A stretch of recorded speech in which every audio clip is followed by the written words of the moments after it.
Hi, I'm Jakub. I will be performing in the finals of International Conducting Competition in Rotterdam in June 2025. Hope to see you there. So we are right now at the Beethovenshaus in Heiligenstadt. It's a really beautiful place, and it kind of brings the feelings what actually is going to be when we're going to stay in front of the orchestra and work with them about the classical period. So we're going to work with the 18th century orchestra.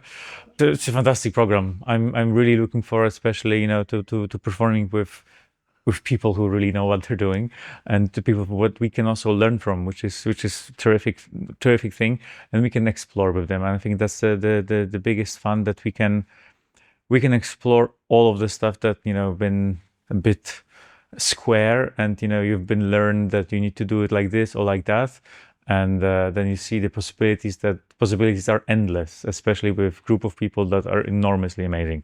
So I think I'm enormously looking forward to this part of the competition. So yeah, I'm going back to explore more of the stuff. We are right now in Eisenstadt, in Esterházy Palace, where Haydn was working for most of his life.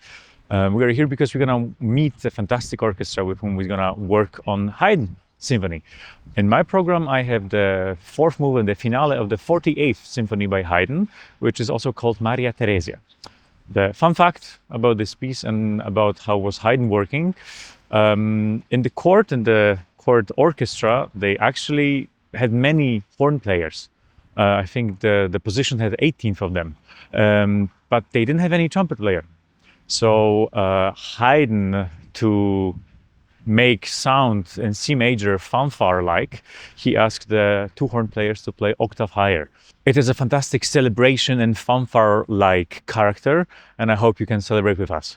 We're standing in front of the Mozart house in Vienna, and as we're being here, it's a nice opportunity to tell that I will have the great possibility to conduct the second movement of Symphony number 36, so-called Linz of Mozart, during the competition.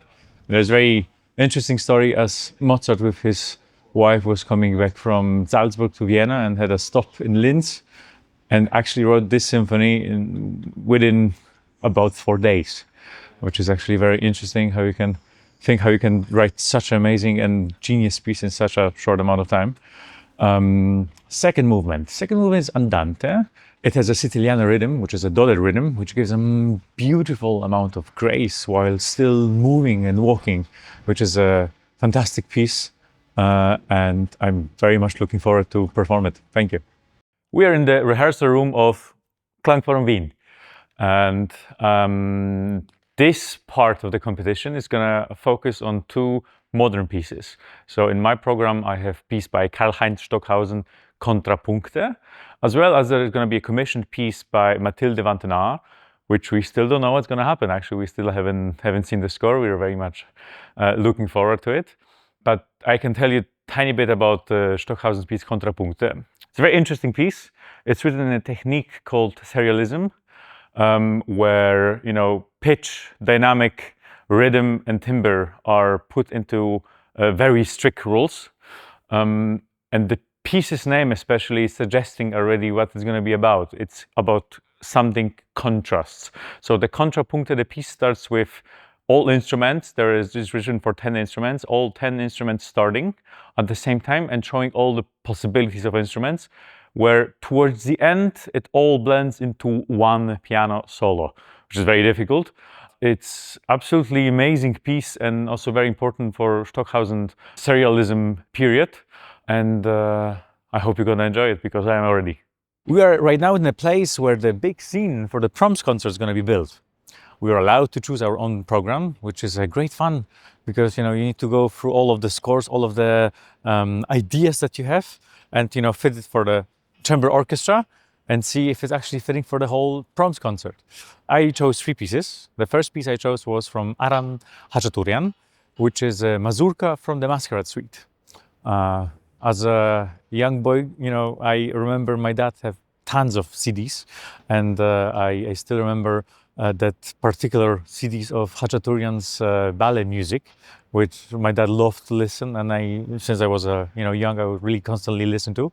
And I think this particular sense of music stuck with me from my life, and that's why I chose this particular composer. And why mazurka? Because mazurek is a Polish dance, so I thought it's going to be a nice mix of, you know, some childhood memories with some me being Polish in a dance like beautiful opening piece. After this, you're gonna hear a piece of Jocelyn Pook. She's a British composer, female British composer. And after, you know, this grand opening, I would like the public to be in a wonderland, which is the title of the piece, and to, you know, look up at the sky and feel the moment, and being in the moment, and the music, which is so incredibly atmospheric, gives the time to breath and time to actually to join this beautiful scenery for a moment. And at the end, since it's gonna be summer and hopefully we're gonna have tons of sun, I decided, you know, that the best piece to put all of it together is gonna be Emmanuel Chaprier, España. So this very much dance-like and very much sun and summer-like piece is gonna be the end of my program. So in particular, I'm waiting for this moment because this is enormously moving, and the arias that are chosen for us are absolutely incredible. And I think for all of us, it's gonna put our hearts on a silver platter for the public and for the orchestra, how we actually feel this music, because it's not only about technical stuff, but it's gonna really, in my opinion, put much more us as musicians, as humans, into the role of this particular part of the competition. And I really cannot wait to do it and to work with fantastic choir, fantastic orchestra, and great singers.